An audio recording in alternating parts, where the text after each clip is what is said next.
안녕하십니까. 경매당 뉴스의 당대표 박태영입니다. 자, 오늘도 유치권 물건을 들고 나왔는데요. 제가 제일 잘하는 거다 보니까 여러분들에게 소개시켜 드리려고 또 하나 들고 나왔습니다. 사건 번호는 2019 타경 20484번입니다. 이 사건을 한번 보시고 제가 유치권에 대해서 어떻게 해석해 나가는지 한번 여러분들도 한번 영상 끝나는 부분까지 한번 같이 봐주시기 바랍니다. 한번 사건 한번 열어볼까요? 자, 이 사건입니다. 사건은 의정부 사건이고요. 이 사건을 한번 이렇게 확대해서 보도록 하겠습니다. 물건 소재지는 경기도 포천시에 있습니다. 냉정리인데요. 약간 좀 외진되어 있죠. 그리고 용도 시설을 보니까 생활수련원으로 되어 있습니다. 아무래도 숙박이 가능한 형태에 대한 부동산으로 지어졌다라고 유추할 수 있겠죠. 그리고 아직까지는 임야와 유원지로 되어져 있습니다. 그리고 도로 부분이 좀 붙어 있네요. 유원지에 대한 부분은 좀 체크를 좀 해주시죠. 유원지가 얼마나 많은 평을 차지하고 있는지 이 부동산에 대한 가치 평가를 할 때 좀 유심히 보셔야 되는 지목입니다. 현재 이 사건은 41억에 감정되어 있고 49%까지 떨어져 있습니다. 반 정도 떨어졌죠. 그리고 신청일을 보니까 2019년도로 되어 있습니다. 2019년. 자, 그리고 개시결정일도 2019년 이렇게 되어져 있고요. 감정평가일은 2019년 10월, 거의 차이가 안 나죠. 그리고 배당요구 종기일이 2020년 1월로 되어 있고요. 자, 입찰 예정일은 3월 17일로 되어 있습니다. 자, 이 사건 한번 들어가셔서 사진을 한번 클릭해 보시면 이와 같이 숙박시설의 형태에 대한 모양으로 되어져 있습니다. 주의사항 부분을 한번 보도록 하겠습니다. 문건 송달 내역에 보니까 접수일 2020년 1월 29일 유치권자가 신고가 되어졌어요. 여러분들 접수일이 2020년 1월 29일이라고 해서 권리신고가 경매 기입 듣기보다 늦게 신고됐다 이렇게 생각하시면 안 됩니다.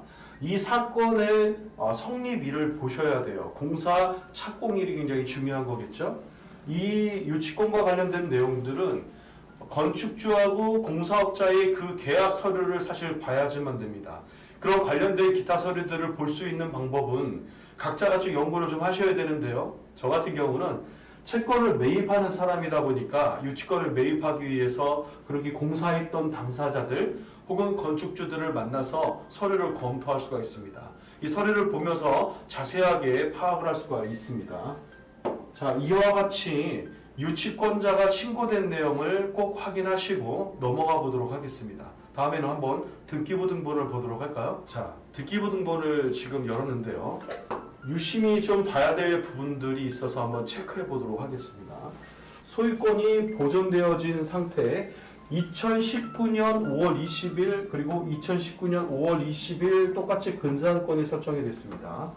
통상의 경우는 이런 경우에 촉탁에 의한 채권자가 촉탁에 의한 등기를 하는데 등기부를 봤더니 촉탁에 의한 등기가 아닙니다. 그렇다면 사용 승인을 받을 때는 점유가 비어져 있었기 때문에 혹은 유치권자가 잠시 점유를 비웠다든가 할 수 있는 그런 공백으로 보여집니다.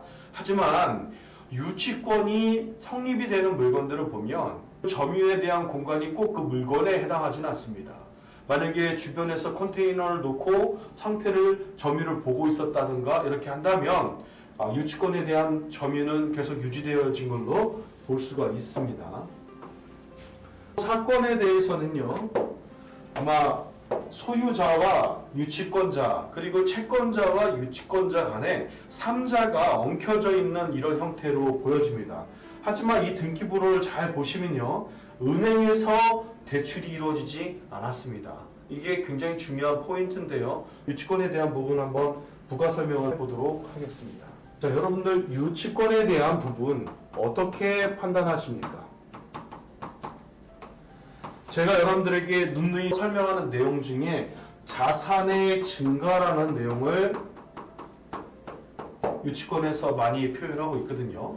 자, 공사업자가 공사 대금을 못 받았다고 하면 이 공사 대금에 만큼 자산이 증가돼 있어야지만 현존하게 증가돼 있어야지만 유치권의 뭐다?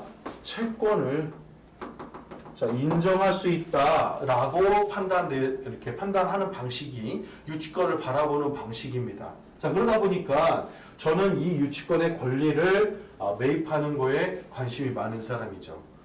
또 다른 부분을 갖다 설명을 한다고 하면 왜 금융이 여기에다가 대출을 못했을까? 자, 왜 큰 이유가 무엇일까? 여러분들이 확인해야 되는 것이 바로 점유권입니다. 이 점유권 자체, 이 부동산의 실질적인 점유권 자체를 누가 하고 있다? 그렇죠? 유치권자가 하고 있다 보니까 금융은 부동산에 대해서 담보로 받아야 될 이 점유권 형태가 없다 보니까 여기다가 담보대출을 해줄 수 없는 거죠. 자, 이러다 보니까 유치권자가 물권자로서 이 점유를 갖고 있다 보니까 유치권자가 갖고 있는 담보가 되어집니다. 자, 이러다 보니까 유치권을 확인할 수 있는 금융기관은 대출을 못 해주는 거죠.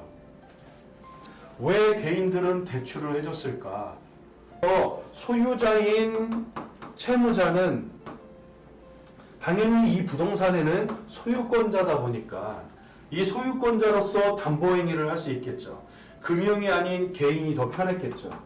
개인으로 하여금 정상화가 되면 너에게 약속되어진 이자를 지급할게 라는 돈을 빌려왔을 겁니다. 새로운 채권자가 형성이 되었다고 하면 이 채권자의 돈은 소유자를 통해서 누구에게 전달되어져요? 그렇죠. 유치권자에게 전달이 되어져야 되는데 이게 되지 않았을 경우에 분쟁의 요소가 생기죠. 자, 그러다 보니까 유치권자는 현장을 계속 점유하게 됩니다. 자, 이런 형태가 유치권이 형성이 되는 형태가 되겠죠. 돈을 받지 못했기 때문에 계속 점유가 이루어집니다. 여기서 계속 점유라는 게 굉장히 중요한 단어입니다. 이거를 결련성이라고도 표현합니다. 유치권자가 공사를 했다고 하면 그 점유는 언제부터? 공사 시작 때부터 점유가 인정이 되어져서 이 점유는 계속 돈을 받지 못해서 점유하고 있는 형태. 자, 이게 계속 점유에 대한 부분이 인정이 돼야지만 됩니다. 자, 이 사건 보니까 충분히 점유가 인정되어질 것이다 라고 등기부는 말하고 있습니다. 자, 이렇게 유치권에 대한 형태를 바라볼 때 등기부 등본만 가지고도 확인할 수 있는 형태를 알아볼 수가 있습니다. 여러분들도 한번 사건을 열람해 보시면서 등기부에 채권자들의 유형을 보고 이거는 유치권이 형성될 가능성이 아주 높다라고 판단하시면 한번 현장을 한번 방문해서 유치권자를 한번 만나보십시오. 혹시나 그들을 통해서 관련된 서류를 볼 수 있다고 하면 이 부동산을 접근하는, 경매에 접근하는 방식이 좀 더 깊어지고 그리고 수익이 높을 수 있는 그런 방법을 찾지 않을까 이렇게 생각이 됩니다. 저는 이렇게 채권 매입과 관련된 부분을 강의하는 교수로서 여러분들에게 다양한 유치권의 형태의 물건들을 앞으로도 소개해 드리도록 하겠습니다. 시청해 주셔서 감사합니다. 여러분들 또 뵙도록 하겠습니다.